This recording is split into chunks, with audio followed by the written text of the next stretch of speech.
Experience true crime more visceral than you could ever even imagine in Slasherville, where there is no mercy and there is no escape.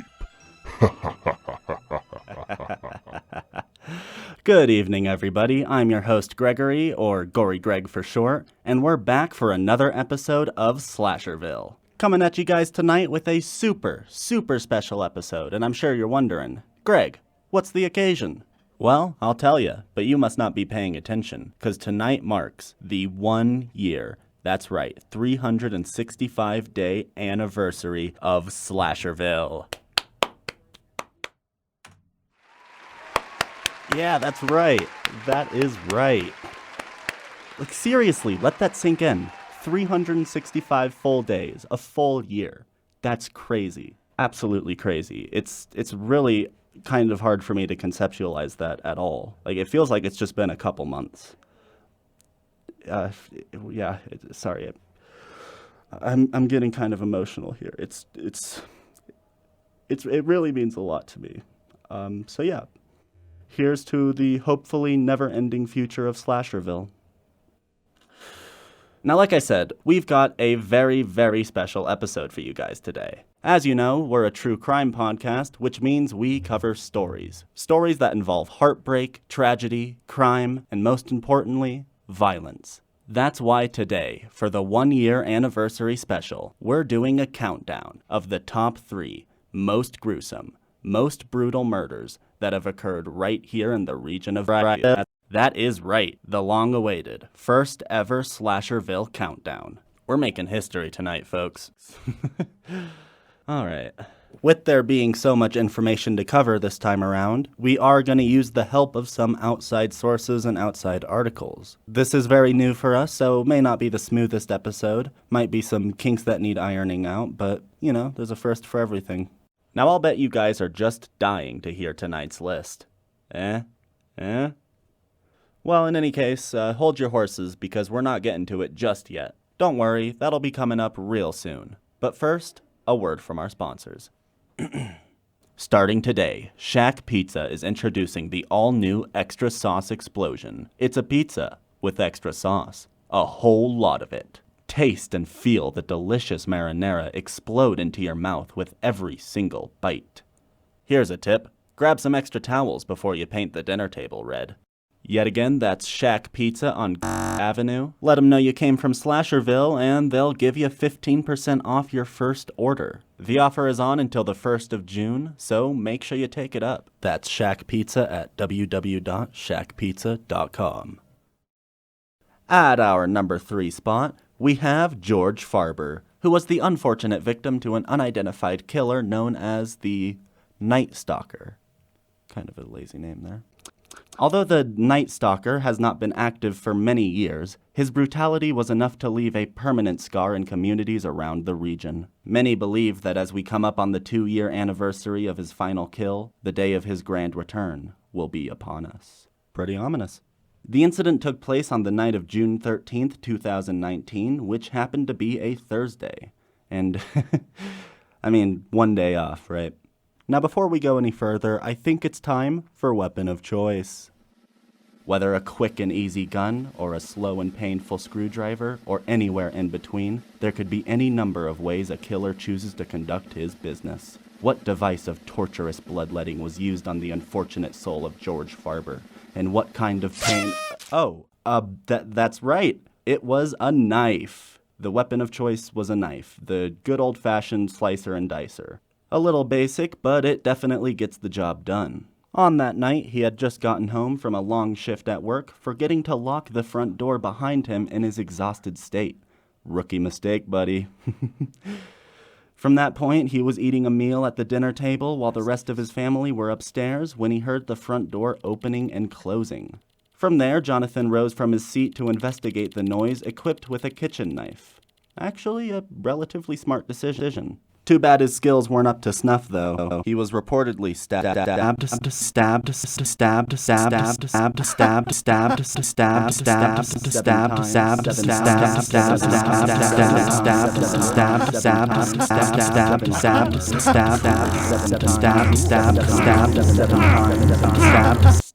in the neck.